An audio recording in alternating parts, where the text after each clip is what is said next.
এই বিভিন্ন রাজনৈতিক দলের সঙ্গে যে কথা বলেছেন সেখানেও বেরিয়ে আসছে কি যে আমাদের অনৈক্যের কারণে যেন আবার ফ্যাসিস্ট সরকার বাংলাদেশে ক্ষমতায় না আসে।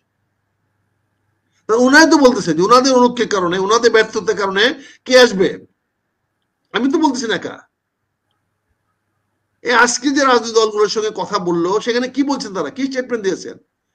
তারা বলছেন যে তাদের ব্যর্থতার কারণে যেন শেখ হাসিনা ক্ষমতায় না আসে।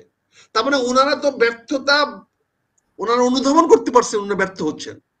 তাহলে ওনারা বুঝতেছেন যে ওনারা ব্যর্থ হইলে শেখ হাসিনা ক্ষমতায় আসবে। আর আমি বলছি ব্যর্থ হলে না, ব্যর্থ ওনারা হয়ে গেছেন। আগামী যে কয়টা দিন আছে এই কয়টা দিনে আপনার ব্যর্থতা ঢাকার কোনো পথ তো নাই। আপনি জুলাই সনদ নিয়ে কি বলবেন 1 তারিখে? আপনি 3 তারিখে জুলাই সনদ নিয়ে কি বলবেন? তারপরে জনগণকে আপনি কিভাবে আশ্বস্ত করবেন? 5ই আগস্টের পরে আপনি বাংলাদেশে কি দিক নির্দেশনা দিবেন, কোন দিকে নিয়ে যাবেন? আপনাকে তো পরবর্তী বছরের একটা প্রোগ্রাম দিতে হবে। কৃষকেরও তো একটা জমি চাষ করার প্রোগ্রাম দিতে হয়, বীজ তোলা ফলাইতে হয়, বীজ লাগাইতে হয়, বীজ কিনতে হয়, যে আমার সময় আসছে আষাঢ় মাস, এখন বীজ ফলতে হবে, ভাদ্র মাসে আমার, শ্রাবণ মাসে আমার ধান রোপণ করতে হবে। আপনাকে তো পরিকল্পনা করতে হবে। আপনার তো আগস্ট মাসে আপনি 5ই আগস্ট বা 8ই আগস্ট আপনার বর্ষপূর্তি হয়ে যাবে। পরবর্তী বছর আপনি কি নিয়ে কাজ করবেন, আপনার পদক্ষেপ কি, আপনার কর্ম পরিকল্পনা কি, আপনাকে জনগণের সামনে দিতে হবে না? আপনাকে বলতে হবে না? আপনি কি এইভাবে দেশ চালাবেন, যা খুশি করবেন তাই সবাই মেনে নেবে? আপনাকে মনে রাখতে হবে তো সবাই তো সব মেনে নেবে না।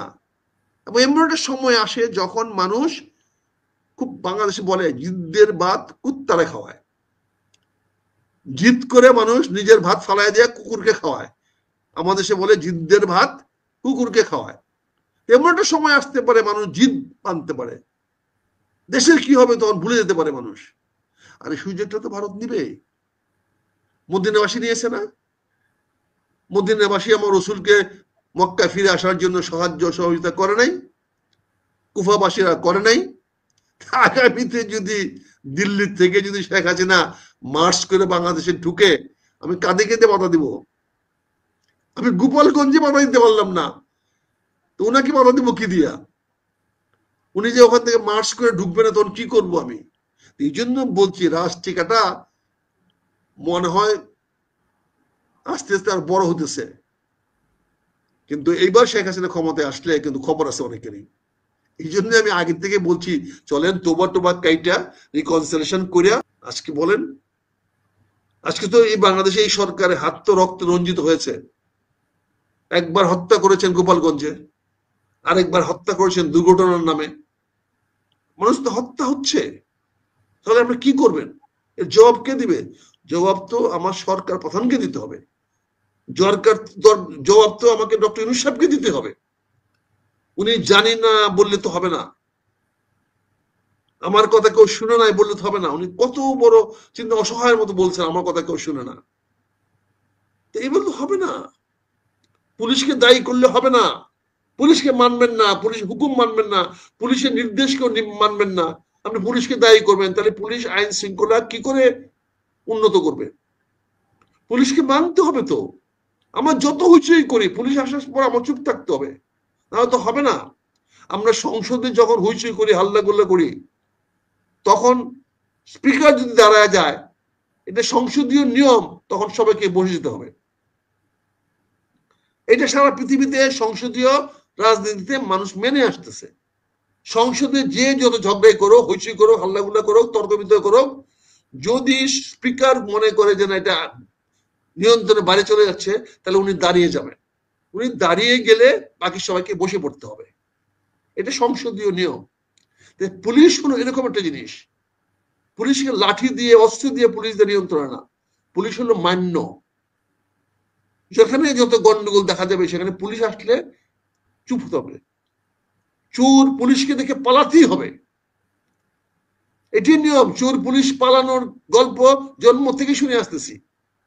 চোর পুলিশকে দেখে পালাতেই হবে, এবং চোর পুলিশ পালাবে না, আবার পুলিশকে বলবেন তুমি হ্যান্ডকাপ লাগাইতে পারবে না, তাকে মারতে পারবে না, গুলি করতে পারবে না, তাহলে পুলিশকে মানবে কেন?